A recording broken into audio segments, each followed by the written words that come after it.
मेरे अंडों से आज या कल बच्चे निकल आएंगे। भोजन तो मैंने काफी ज्यादा जमा कर लिया है। अब कुछ दिन इस भोजन के साथ निकल जाएंगे। ऐसे मैं बहुत अच्छे से अपने छोटे छोटे बच्चों का ध्यान रख पाऊंगी। उसी जंगल में एक कालू कौवा भी रहता था। वो बहुत दुष्ट कौवा था। वो तो छोटे पक्षियों की तलाश में रहता था, क्योंकि उसे छोटे पक्षियों का मांस बहुत पसंद था। ऐसे ही एक दिन चिड़िया के घोंसले पर उसकी नजर पड़ती है। वाह, चिड़िया के अंडे, वो भी 3-3। इनमें से तो 3-3 छोटे पक्षी निकलेंगे। बड़ा मजा आएगा उन छोटे चिड़ियाओं को खाने में। फिर कालू कौवा हर समय चिड़िया के घोंसले के आसपास ही रहता और छुपकर देखता रहता कि कब चिड़िया के अंडों से बच्चे निकले और वो उन्हें खाए। फिर एक दिन चिड़िया के अंडे फूट जाते हैं और उनमें से 3 छोटी और प्यारी सी चिड़ियाएं निकलती हैं, जिनमें से 2 लड़के और 1 लड़की थी। कहीं मेरे बच्चों को मेरी ही नजर न लग जाए। कितने सुंदर हैं ये मेरे बच्चे। बच्चों देखो, आपकी मम्मा ने आपके लिए कितना भोजन जमा कर रखा है। अब मैं कुछ दिन आपके पास ही रहूंगी, जब तक आपके पंख नहीं निकल आते। कालू कौवा भी ये सब सुन रहा था। ये चिड़िया तो बड़ी चालाक है। इसने तो अपने घोंसले में बहुत सारा भोजन जमा कर रखा है। अब तो ये दिन रात घोंसले में ही रहेगी। लेकिन कोई बात नहीं, चिड़िया मुझे भी कालू कहते हैं। मैं भी तुमसे इस बात का बदला जरूर लूंगा। फिर ऐसे ही कुछ दिन गुजर जाते हैं। चिड़िया के बच्चों के थोड़े थोड़े पंख भी निकल आते हैं, लेकिन वो अभी उड़ नहीं सकते थे। अब चिड़िया के पास जमा किया हुआ भोजन खत्म हो गया था। मेरे प्यारे बच्चों, अब मुझे भोजन की खोज में जाना होगा। मैं आपको भी साथ ले जाती, लेकिन आप अभी बहुत छोटे हो। आप ज्यादा उड़ नहीं सकते। आपने कोई शरारत नहीं करनी। मैं थोड़ी ही देर में आ जाऊंगी। फिर वो चिड़िया भोजन की खोज में चली जाती है। कालू कौवा तो इसी लम्हे के इंतजार में था। वो चिड़िया के जाते ही घोंसले में आता है और बच्चे उठाकर भाग जाता है। थोड़ी देर बाद जब चिड़िया आती है तो उसके बच्चे तो घोंसले में थे ही नहीं। चिड़िया तो रोने लग जाती है। ये मेरे बच्चे कहाँ गए? कहीं कोई खा तो नहीं गया मेरे बच्चों को? मैं क्यों अपने बच्चों को अकेला छोड़कर चली गई? फिर वहाँ दुष्ट कौवा आ जाता है। चिड़िया, तुम्हारे बच्चे मेरे कब्जे में हैं। दुष्ट कौवे, तुमने मेरे बच्चे क्यों उठाए मेरे घोंसले से? जल्दी से मेरे बच्चे मुझे वापस कर दो, नहीं तो मुझसे बुरा कोई नहीं होगा। चिड़िया, तुमसे बुरा तो मैं हूँ, और अब अगर तुमने चूंचा की तो तुम्हारे बच्चों को जान से मार दूंगा। तुम्हारे बच्चे मेरे पास सुरक्षित हैं और तब तक सुरक्षित रहेंगे जब तक तुम मुझे भोजन लाकर देती रहोगी। कौवे, ये तुम क्या कह रहे हो? मैंने कोई इतनी मुश्किल बात तो नहीं की जो तुम्हें समझ ना आए। बिल्कुल सीधी और साफ बात की है मैंने। अगर अपने बच्चों की जान बचानी है तो जैसा मैं कहूँ वैसा ही तुम्हें करना होगा। कृपया करके आप बच्चों को कुछ मत कहना।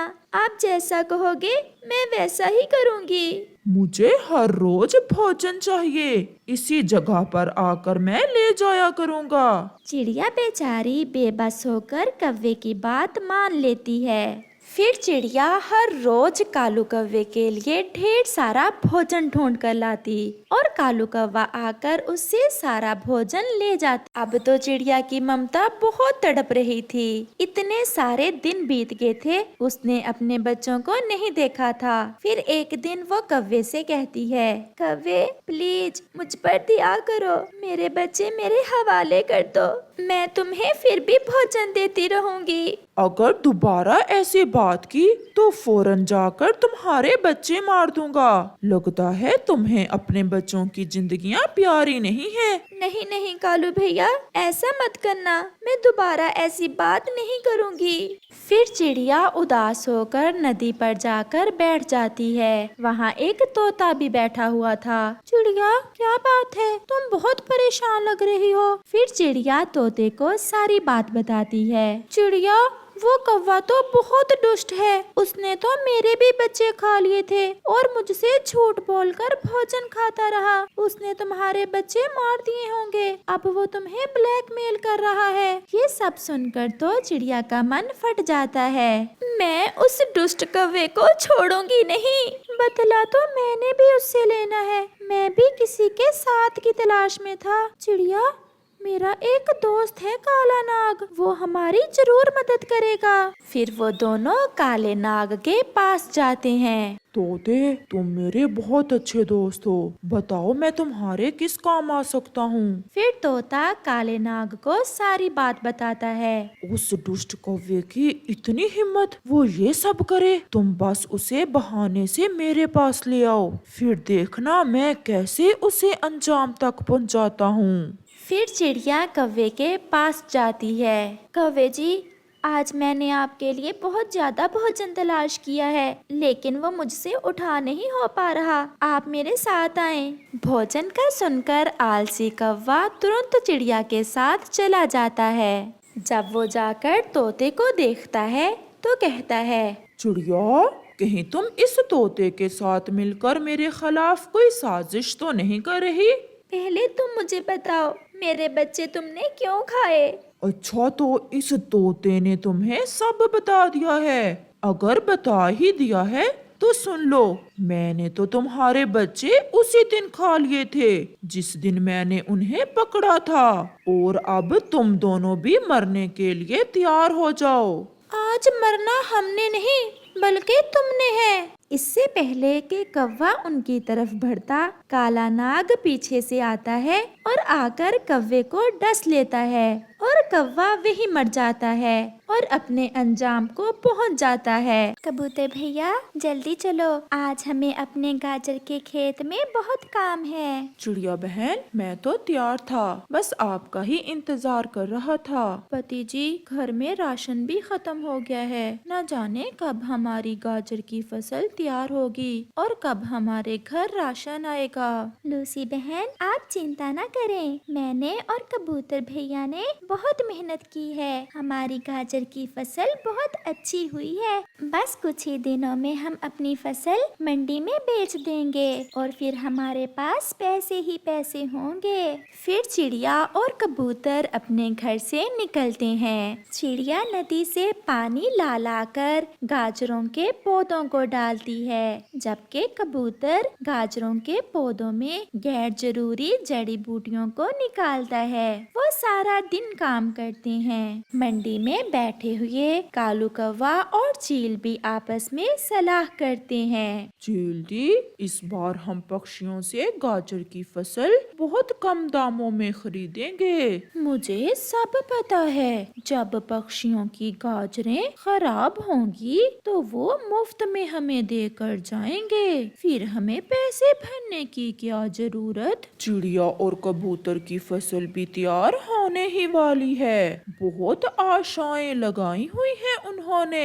अपनी गाजर की फसल से, परंतु वो ये नहीं जानते कि हम भी बहुत चातर व्यापारी हैं। हम तो मुफ्त का माल ही खरीदेंगे। फिर कुछ दिनों बाद चिड़िया और कबूतर रात को अपने घर में बैठे हुए थे और जंगल में तेज बारिश हो रही थी। कबूतर भैया, इस बारिश से जमीन नरम हो जाएगी और हम कल ही अपनी गाजर की फसल जमीन से निकाल लेंगे। इस काम में मैं भी आपकी मदद करूंगी, हम सब मिलकर काम जल्दी कर लेंगे। वो सब बहुत खुश थे।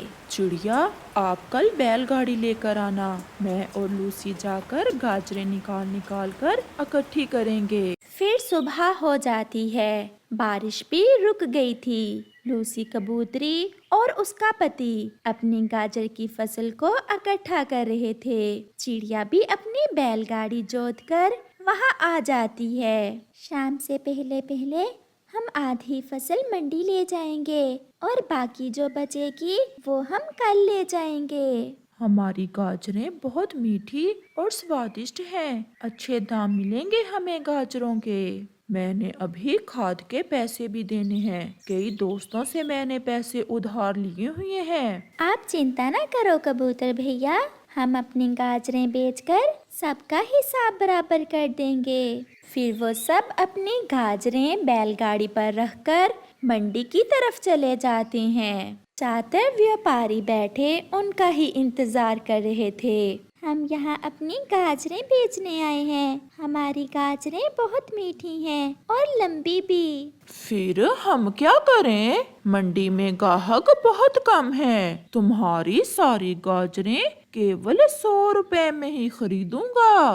क्या? इतने में तो हमारा मोल भी पूरा नहीं होगा। हमने तो बहुत मेहनत की है इन गाजरों पर। तो फिर जाओ कहीं और बेच लो। फिर चिड़िया, कबूतर और लूसी थोड़ा आगे चील के पास जाते हैं। क्या गाजरें बेचने आए हो? जी जी चील दी, आप देख सकती हैं हमारी गाजरें बहुत अच्छी क्वालिटी की हैं। इतने में कौवा भी सीटी बजाकर चील को संकेत देता है, जिसे चील समझ जाती है। इस बार सारे ग्राहक मूलियां ही खरीद रहे हैं। आपकी गाजरें तो मैं 50 में ही खरीदूंगी। ये सुनकर वो सब बहुत निराश हो जाते हैं। फिर थोड़ी देर बाद चिड़िया अपने दोस्तों से कहती है, ये हरामखोर व्यापारी हमारा माल मुफ्त में लेना चाहते हैं, परंतु मैं ऐसा नहीं होने दूंगी। मैंने भी सोच लिया है, अब हमें क्या करना है।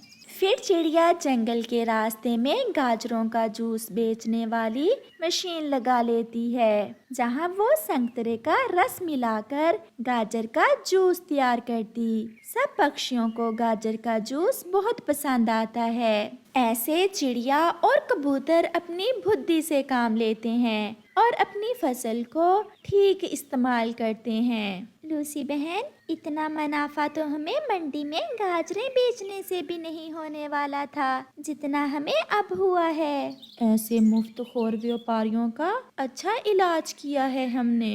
फिर वो खुशी खुशी अपना जीवन गुजारते हैं।